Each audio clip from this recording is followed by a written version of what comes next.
નકામું પાણી જાય પછી ઇરિગેશનના કારણે સર નિંદામણ ઓછું થાય છોડને જ્યારે જોઈએ ત્યારે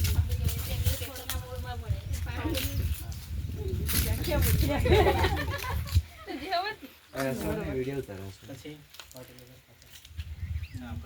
ખાતર આપી શકાય મેન પોઈન્ટ હવે તમને એ તો સિસ્ટમ બધી આખી ખબર હશે ખાતર કેમ ચડાવવાનું ખાતર ચડાવવા માટે મતલબ કઈ મતલબ અહીં સિસ્ટમ છે એમાં ખાતર કઈ ચડે અને સિસ્ટમ ના કહેવાય હા એ વેન્ટિલેટર ક્યાં છે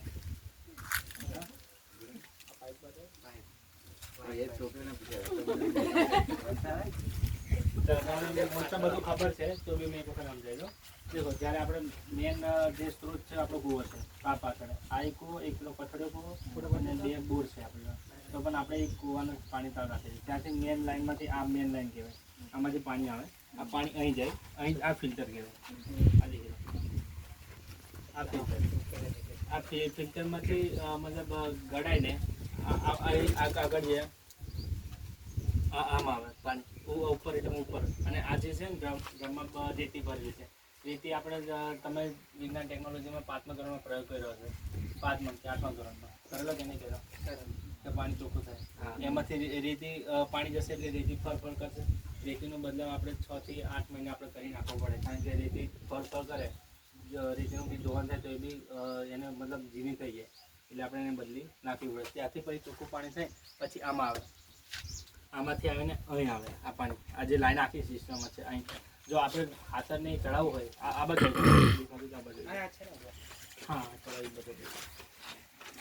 આમાં આવે પાણી આમાંથી આપણે ડાયરેક્ટ પાણી ના મતલબ ખાતર ના ચડાવવું હોય તો આપણે ડાયરેક્ટ જવા દેવાનું આ કોક આપણે બંધ રાખવાનું અને જ્યારે બી આપણે જો ખાતર ચડાવવું હોય તો આ જે કોક છે એ તમારે ચાલુ કરી દેવાનો હવે જે પ્રેશરનો તમે નિયમ તો ભણ્યા કે નહીં ઓછું પાણી હોય વધારે પાણી હોય તો એ ખેંચે એવું રીતે સાંભળ્યું કે નહીં એ નથી સાંભળ્યું વિજ્ઞાન ટેકનોલોજીમાં આવે છે ખબર કેમ નથી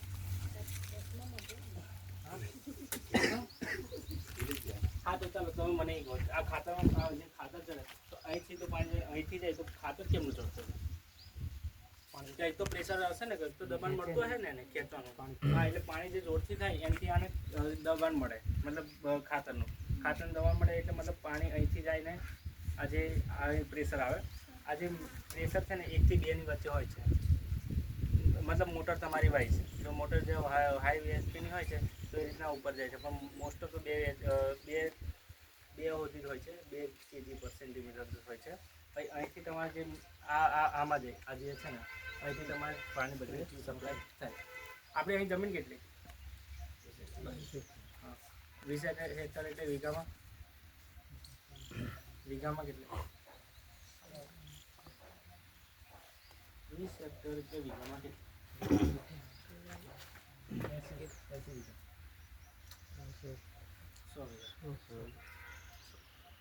100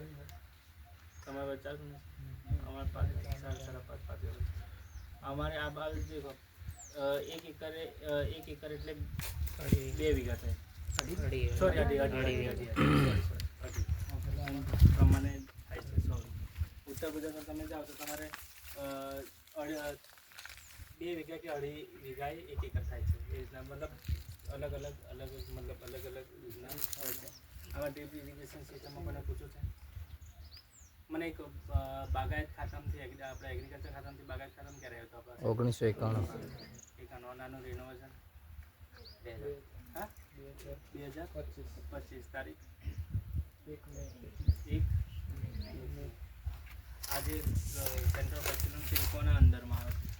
તમારે ત્યાં જે વીજ નર્મદ યુનિવર્સિટી છે કે પછી યુનિવર્સિટી તમારી અંદરમાં કોઈક આવતી હોય ને એમાં આજે તમે કઈ ભણતા હતા કાનવાડી એ કાનવાડી આમ તમારે આજે સેન્ટર ઓફ એક્સલન્સ છે ને એ ગુજરાત યુનિવર્સિટીની અંદરમાં આવે છે નહીં કે એગ્રીકલ્ચર યુનિવર્સિટી હા ગુજરાત યુનિવર્સિટીની અંદરમાં આવે છે હા અને કેવીકે જે આવે ને કેવીકે એ જે આપણે એગ્રીકલ્ચર યુનિવર્સિટી છે ને 4 કઈ ગઈ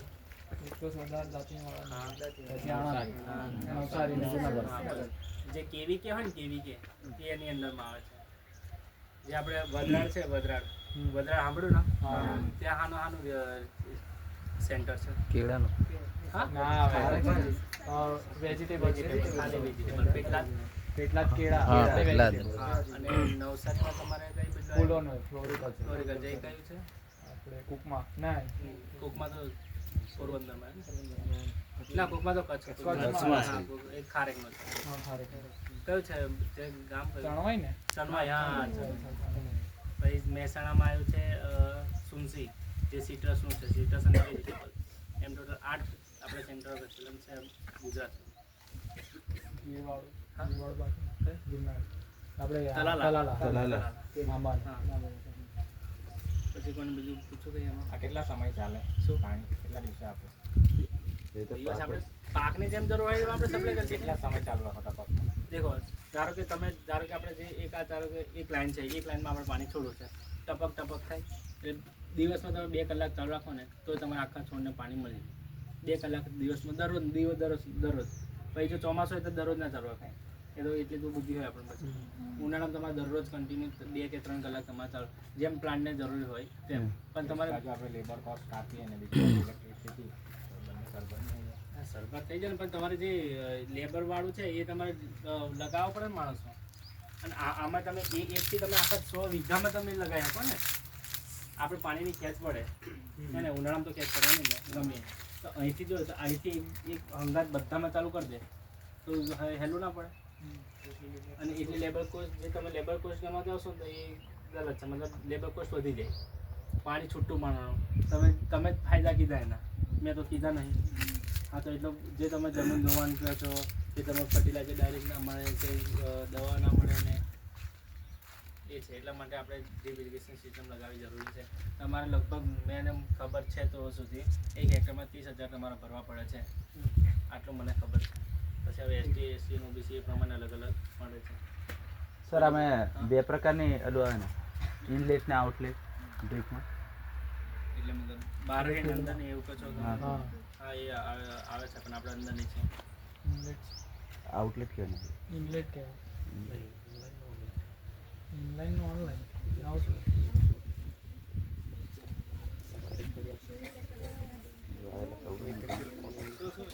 થિયરી પણ થિયરીમાં એવું આવ્યું છે ઇનલેટ ને હા આઉટલેટ ચલો એટલે જમીન ઉપર ને જમીનની અંદર બી આવે.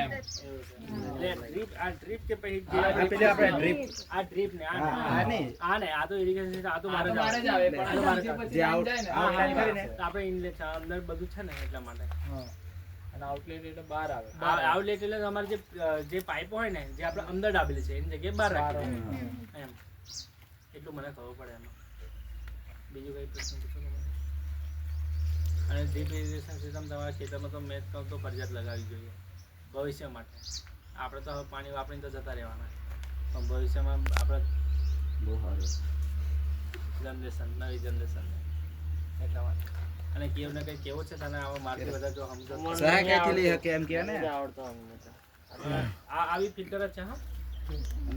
આ તમે આ ખોલતા હતા કોઈ લોકો. ચિરાગ ચિરાગ એમ કેમ બોલો?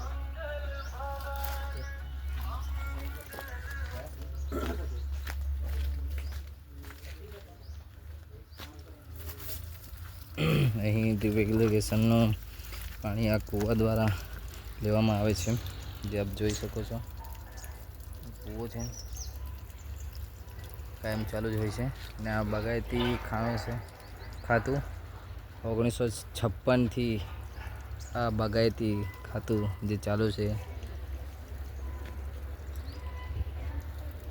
સંપૂર્ણ જો હાલ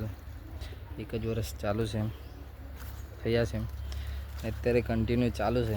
તો 2-5 વર્ષની અંદર આનું સારી રીતે કામકાજ ચાલુ થઈ જશે સંપૂર્ણ તમે જોઈ શકો છો